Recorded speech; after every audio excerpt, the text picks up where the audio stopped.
This is really a duel between the central banks and the real economy. I have studied the real economy most of my adult life, and I'll tell you what the real economy wants. The economy likes to boom and expand, all types of new innovations and new generations coming, and then it likes to set back. It likes to go to sleep and reset things.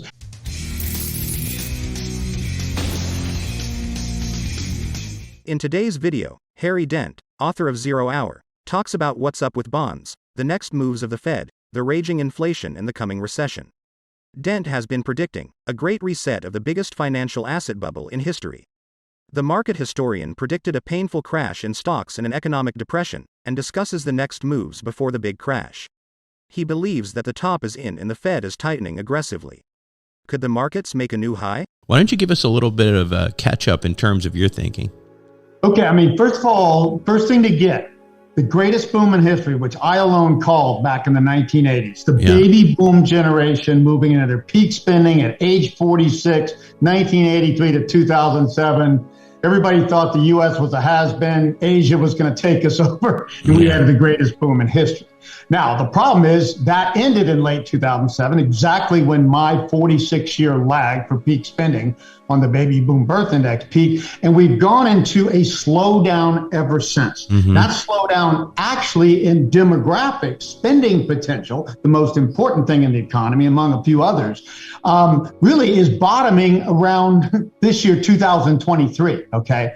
So what happened for the first time in history, we had a very sharp downturn in the deepest recession since 1980-82 in 2008-9, just as my model would have predicted, the end of the baby boom spending thing. But then the Fed and government said, well, we can't have this, especially with all the debt and all the leverage in the economy that they had incurred. And so they've just been printing money ever since. Sure. So from early 2009 on, we've been in the printing money economy to try to compensate for a natural slowdown in spending, which will then naturally come back up next year from around late 2024 to 2037 when the millennials have their spending boom. So that's my basic premise. Demographic cycles, every 40 years typically, boom when a new generation spending and then slow down. But governments have been fighting this for 13, 14 years. And what they did by printing all this money, Buck, it's only one way it can go. They buy financial assets. If they sent us checks in the mail, and Homer Simpson especially, it would have been more of a consumer inflation thing and a boom and everyday people. No, the rich get richer just continued. The money went into financial assets. So it drives up bonds. It drives up stocks, in particular, real estate across the board, particularly high-end real estate and trade up homes and that sort of thing and office buildings. And now that's where we see things cracking. So you have this model that obviously, it has been fairly accurate in terms of predicting things based on demographics. But obviously, how do you adjust for a lot of these major, occurrences? Like you can't hardly predict COVID and all of these kinds of things that kind of come in the middle of this. Does that rock you off course at all? Oh, well, okay. You can't predict COVID, but this is where I think the central banks and particularly the Fed made a huge mistake. Look, COVID was a virus. This happens. It happened in 1918 to 20. Last a year or two, people get sick. They're going to spend a little less money. You don't need to have massive stimulus because there's nothing wrong with the economy. People just got to get over the virus. Okay. But since the Fed and central banks have been stimulating so hard since we really did go into a deep slowdown from 2008 and 9 forward, they panicked and they just blew the lid off. The Fed printed $5 trillion, more than they had printed in 13 years before, in 2 years. And on top of that, the government added about $5 trillion commitments to fiscal spending. So now we've had this skyrocketing short-term little bubble that is not going to last because since they loosened so much there, they have been forced to tighten because inflation suddenly went from 1% to 2% to 9%. And I've got the best inflation indicator in the world. It's workforce growth. Same thing, demographics. And it says inflation should be 1% to 2% for as far as the eye can see. We're never going to see high inflation again. This 9.1% was 100% this overprinting and overstimulus. And now we're in this stymie where, now the Fed's tightening and people think, well, but the economy's strong. You can handle it. No, the economy's been weak since 2009. Why they've been printing money for 14 years? Yeah. Why would central banks have to print unprecedented amounts of money in greater and greater amounts, especially in COVID,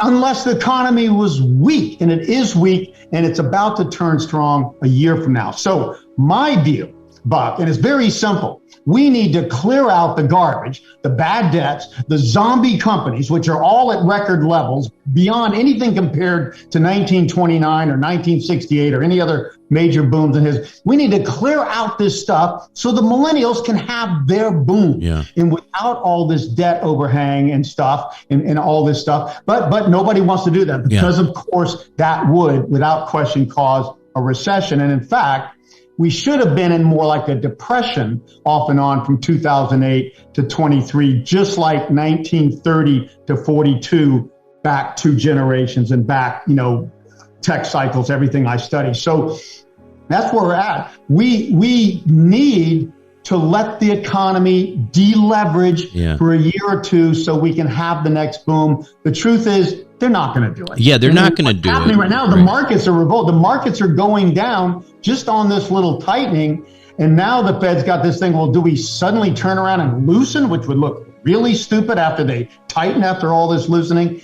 I think the Fed made a mistake here. If they'd have kept more modest stimulus, they might have gotten away with this a little longer. By overdoing it, they've had to tighten.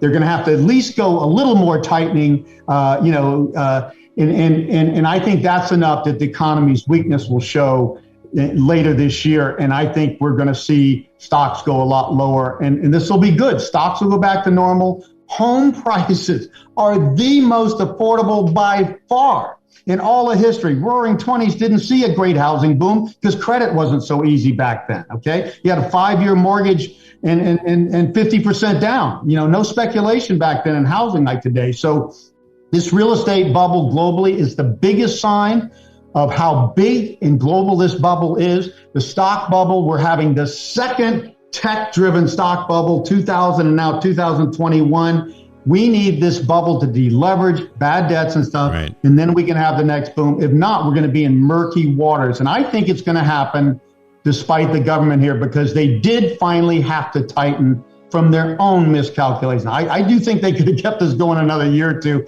if they hadn't overreacted to COVID. Nobody would have blamed them for a slowdown over COVID. What's your take on where we are right now and what the Fed may or may not do next? Well, it is between 0 and 25 basis points. The 50 basis points was on the table before this happened, and now it's not. Okay, but the point to me is, what people don't understand, and any addiction expert would understand this, any addiction takes more and more of the artificial stimulus to keep you going. And if you don't, you go into detox and you detox, which is very difficult. Okay. So all of this stimulus, it's always taken more and more. And now just for them to not keep stimulating cause the economy to start detoxing and debts start failing. Again, here you see this bank. There's 3 banks now under question now. There will be many, many more. There are many companies over leveraged because debt has been so easy and interest rates have been at least 200 to 300 basis points lower than they should have been. When money is easy to get and low in interest, people will speculate more and ramp up more debt. And then when things slow down, all that debt and all those bad debts and zombie companies come flushing out. And that's already happening very quickly here. So this is really a duel between the central banks and the real economy. I have studied the real economy most of my adult life, and I'll tell you what the real economy wants. The economy likes to boom and expand, all types of new innovations and new generations coming, and then it likes to set back. It likes to go to sleep and reset things and wash out bad debts and stuff. The recessions are just as necessary to long-term growth as booms, and the fact that economists don't get that mean they don't understand the economy. No surprise. You ever met an economy looks like they've ever had to run a business? No, nobody has. Okay. That's the problem. Okay. Yeah. I come out of the business world. Okay. I came out of Harvard Business School, went straight into consulting to Fortune 100, turning around these companies who had done well in the 50s and 60s, 70s, and were starting to feel foreign competition, and they were like laggards.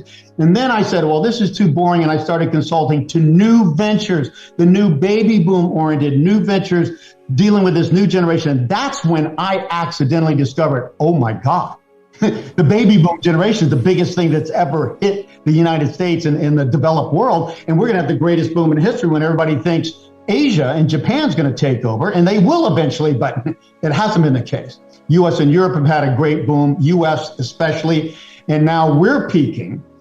And our millennial generation will at least keep us afloat longer than Europe. But the demographics say we need to slow down. And the worst thing you can do is keep carrying bad debts in the future. That's why recessions are necessary. And look, it's like sleeping and awakening. How much do we awake? 16 to 17 hours. How much do we sleep? 6 to 8. Okay. It's the same with booms, 25, 26 years, and then 12 to 14 years slowdowns like 68 to 82 and 29 to 42. That's the natural cycle of the economy. And then short term, 3, 4, 5-year booms and 1 to 2 year recessions. We need this, and economists think they're smarter than God, okay? They think they're smarter than free markets after we, the Western world, have proven the power of free markets since the late 1700s, and especially the marriage of democracy and free market capitalism. Now, what are we doing? We're second-guessing free markets. Yeah.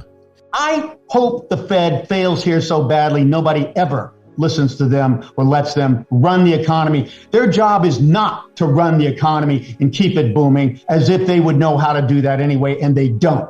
They're the ones going to create this bigger crash here when all of this extra debt that we added since 2008-9 has built even higher, and we have to wash out even more. So I think we're going to see stocks go down 70 to 90% before this is over into mid to late 2024. And when I see that, I'm going to be the most bullish guy on earth like I was in the 80s again, but not until then.